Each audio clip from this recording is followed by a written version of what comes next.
ɗabi'ar ku a yau ita ce ku kuna so idan an zo a zauna a karantar da mata a ce kaza da suke yi gare ku zalunci ne, su ji tsoron Allah su kyautata, amma ku kuma ba kwa son ku a fito a gaya muku mai shari'a ta ce na matanku a kanku, wanda hakan ba zai yiwu ba. Ba zai yiwu a ce matanku kaɗai ke da laifi ba kuma zai yiwu a ce ku kaɗai ke da laifi ba, dole kowa da kwai laifin shi. Kamar yin adalci tsakanin yaranka, domin akwai sahabin manzan Allah sallallahu Alaihi wasallam da ya zo ya ce, ya manzan Allah, ina kafa ka shaida akan kyauta da nema ɗana guda ɗaya ta akuya ce ko wani abu kamancin haka. Sai annabi ya ce, to shin dukkanin sauran 'ya'yanka ka ba su? Ya ce ma annabi ya ce, ne ba zan yi shaida akan zalunci ba. Mu kalli 'ya'ya ne waɗannan ba mata ba, amma me annabi ya nuna mana? Adalci. A tsakanin 'ya'yanka ma in kana yin rashin adalci kai ma wannan ɗinki ka ƙima wancan, to wanda kake fifitawar za ga sauran sun tsane shi. Kai da kanka ka haifar da ƙiyayya tsakanin 'ya'yanka, ka zo ka mutu kuma yanzu ba wanda zai iya sasanta barakar da ka buɗe. Haka zalika tsakanin matanka, ko kuma duk wani abun da kake da mallaka a kansa, shari'a ta wajabta maka kai adalci a kai. Amma a yanzu insha Allahu za mu yi bayani ne dangane da adalci tsakanin mata da kai miji ake so ka yi, wanda mai rubuta muhadara ya ce nake roƙon Allah ya ba mu ikon faɗan daidai da kuma aiki da shi. Lallai ka sani ya kai ɗan uwa mai albarka, manzon Allah sallallahu alaihi wa alihi wa sallam yana cewa cikin hadisi ingantacce, hadisin Abdullahi dan Umar dan Khattab, manzon Allah yake cewa kullukum ra'in wa kullukum mas'ulun an ra'iyatihi. Annabi yake cewa kowannen ku mai kiwo ne, kuma kowannen ku za a mai tambaya dangane da kiwonsa. Hadisin Bukhari da Muslim. Manzon Allah ya ce almar'a, mace mai kiwo ce a gidan mijinta kuma sai an tambaye ta akan kiwonta. Wani hadisin ya zo lafazin da gobe kiyama Allah zai kira ka in ka kyautata kiwon da Allah ya baka, kai ma Allah ya kyauta maka, in ka munana kai ma Allah ya munana maka. To shin tambayar ita ce da kaina da ku, shin ka shirya gobe kiyama a kama ka a cikwalaka da haƙoƙin iyalinka da ka zalunci ta kake adalci tsakaninsu?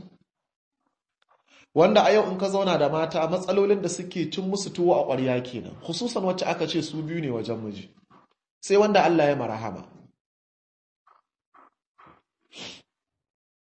Za ka ga kama karya da son zuciya.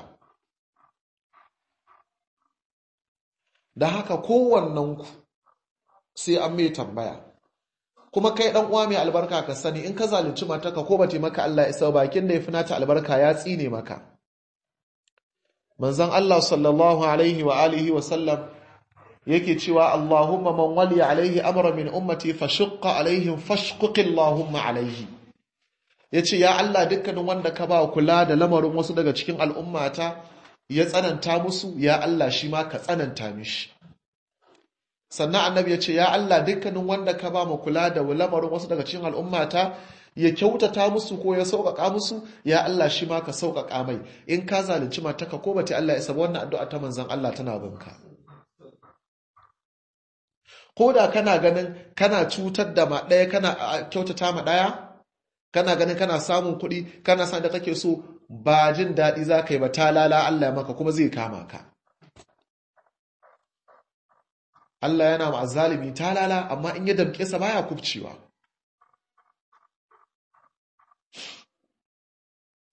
Sannan manzon Allah sallallahu alaihi wa alihi wa sallam ya ƙara da cewa a hadisin Aisha, ya Allah, dukkanin wanda ka ba wa jibintar lamarin wasu daga cikin al'umma ta kuntata musu, ya Allah ka kuntata mai. Hadisin Bukhari da Muslim. To kai dan uwa, ya kake ganin addu'a? Ko mahaifin da ya haife ka yi maka muguwa addu'a, ya kake karewa da ita? Ina ga kuma bakin da ya fi kowane baki tsarki, bakin manzon Allah sallallahu alaihi wa sallam. Har wa yau manzon Allah sallallahu alaihi wa sallam ya ƙara faɗi a hadithin Abi Huraira yake cewa duk wanda ya kasance yana da mata biyu ya fi karkata zuwa ga ɗayansu to zai zo ranar alkiyama rabin jikinsa a shanye. Abu Dawud ya ruwaito. Dan uwa duka ji wannan fa masifin da bala'in akan ka suke sauka, duk me ya ja maka rashin adalci tsakanin matanka. To ta ya kake kallon ko a duniya paralysis ya kama ka masifa ta hauka ballantana gobe kiyama ka tashi da rabin jikinka a shanye.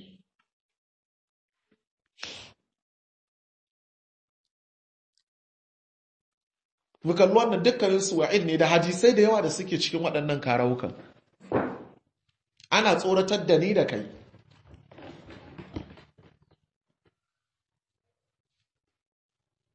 Da ka zo ka bar matar taka fatadharuha kal mu'allaqa, ita bata zama mai cikakken aure ba kuma ita baka sake ta ba, gara ka ma sawwake mata. Ita ka bar ta aulakance, ita baka sake ta ba kuma ita baka ba a matsayin mai aure take ba. To gara ka sawwake mata ta san cewa ita yanzu ba a ƙarƙashin ka take ba kawai. Allah ka daɗa shiryar da mu. Bisa waɗannan hadisai da muka karanta na manzon Allah sallallahu alaihi wa alihi wa sallam, sai mu fahimci cewa adalci tsakanin matan da kake aure kai namiji wannan wajibi ne a gurin kwana ko mazauni. Da haka idan ka ba wacce ɗakin kwana, ita ma dole wannan ka ba ta wajen kwana. In ka ba wannan mazauni, dole ka ba wannan mazauni. Wata baiwa Allah take tambaya take cewa mijinta ne zai ƙara aure sai yi mata akwati guda 3. Ta ce ba za ta ansa ba. Me yasa? Ta buɗe baki take cewa saboda bai mata sutura, ashe yana da halin mata sai da zai ƙara aure ne sannan zai mata akwatuna guda 3. Ta ce ba ta so ta tara ba amaryar shi kawai.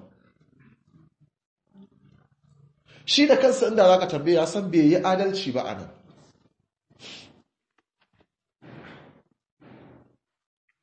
Wajen abinci, to yaya matsayin yake wajen abinci?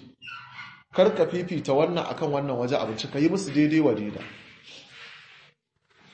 Wasu malaman suna cewa ai in dai haka ba ta abinci bai zama dole sai a'a, in wacce kana kai mata shinkafa da nama ne, wannan ma dole ka ba ta shinkafa da nama.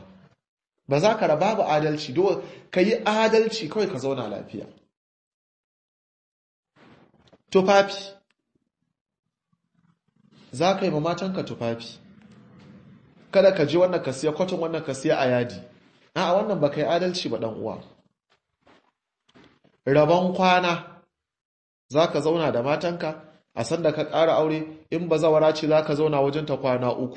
In budurwa ce kwana nawa? Kwana 7. Daga nan sai ka zauna ka raba. In sun tashi a rabo sun ce to sati muke su. Kwana 7 kana ɗakin wannan, kwana 7 kana ɗakin waccan. In kun fahimci haka yayi. In suka ci a'a yau kana ɗakin wannan gobe kana ɗaki na. Kwana ɗaiɗai yayi. In sun ce kwana 2 yayi. Amma a zamanin mu har wasu matan ke ɗaure ma mazan gindin su rashin adalci. Ta yadda ita da kanta za ta ce ma namijin ma za ta ji daɗi in sun yi faɗa da wacce zai zo tare a ɗakinta.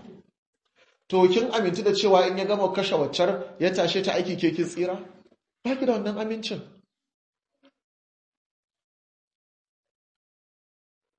Da haka lallai mata su kansu sai sun taimaka wajen taimakon mazansu akan adalci.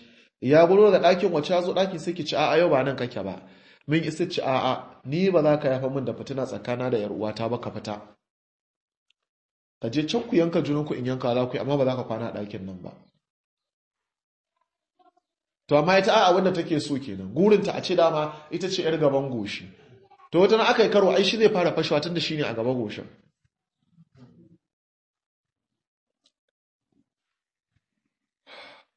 Da ma dukkan komai adalci ya zama dole a yaren shari'a, domin haka aka ruwaito daga aikin salaf magabata adalci tsakanin matayensu kamar yadda bayani zai zo a nan gaba. Na daga ciki an ruwaito athari daga Abdullah daga Jabir dan Zaid yake cewa na kasance ina da mata guda 2 kuma na kasance ina yin adalci tsakaninsu har wajen sumbata ko wajen kusanta. Malamai suka ce in yanzu ya je wajen wanda ya sumbance ta to sai ya je wajen wacce ma ya sumbance ta, saboda bai son ya raba kansa adalci akan komai. Kai haka kake yi? ba haka kake yi ba. Tambaya ce wacce ba za a iya ba da amsar ta ba.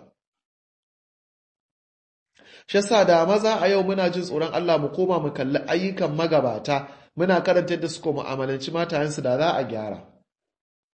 Wata matar ba kudinka bane matsalar ta ba talaucinka bane matsalar ta ba, abinda take bukata kawai ka ji tsoron Allah ka mata adalci. Amma ka ki, kai kuma kana so ta maka adalci.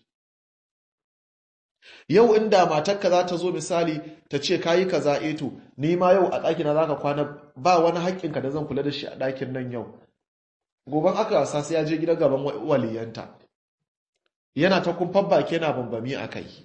To ita kuma haƙƙinta nawa ka tauye wanda da za ta kai mana ta waliyan halan auren ya ƙare. Na biyu, an samo daga Muhammad ɗan Sirin yake cewa ya kasance na cewa ga wanda yake da mata biyu, yake cewa ni abin da nake kai na kyamaci idan kana da mata biyu ka yi alwala a gidan ɗaya ba tare da ka yi a gidan ɗayar ba. Ku ji fa alwala jama'a, ba ma batun abinci ba. To ina ga kai malam ango da yau za ka yi tafiya misali, sai ka dawo daga tafiya ka taho da abinci, ga wacce ya kamata a gidanta za ka sauka sai ka wuce gidan wacce ba gidanta kai ka za ka sauka ba. Sai ka je idan an tashi a yi adalci sai a ɗauko wani ɓangare misali tiya ɗaya ko biyu ko uku a ce a kai ma waccan, ita kuma waccan kaza, wai suna tana da ya'ya, kowa yana da ya'ya, ka yi adalci. In hakan za ka yi gara ka haɗa matan ka nemi yardar su. Wacce ke kin ga ɗanki ɗaya ne, wacce 'ya'yanta uku ne, to ina da buƙatar tunda ba gida ɗaya kuke ba, don Allah ku zo mu zauna mu samu maslaha. In na zo da buhun shinkafa zan dinga auna tiya 10 ina baki, ragowa kuma za a kai mata tunda tana da yara. Wannan in ta amince bai hawa ni'imat, amma in baka haka ba malam ko ka ko ka so zalunci kai kuma sai Allah ya tambaye ka fa.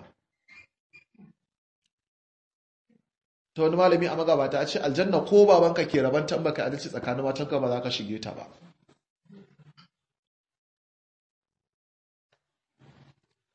To wannan don haka dole sai mun ji tsoron Allah. Ku ji ba wai abinci ba ko wani ba, alwala ma yana kyamar yayi a gidan ɗaya bai yi a gidan ɗayar ba.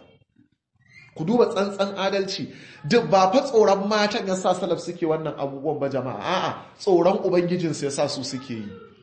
Mu kuma yanzu tsoron matan ne wani yana tsoron misali in fa bai adalcin ba halam maybe uwar gidan a tsaye take ko amarya a tsaye take bai zai gane shi ma. Za a yi fitina to sai ji tsoron Allah, tsoron ta katte wannan fitina sai ya abin da take so. To ya kake da ubangijinka kenan? Ba ita cika mata ka ji tsoro ba, ka ji tsoron ubangijinka yana sama yana kuma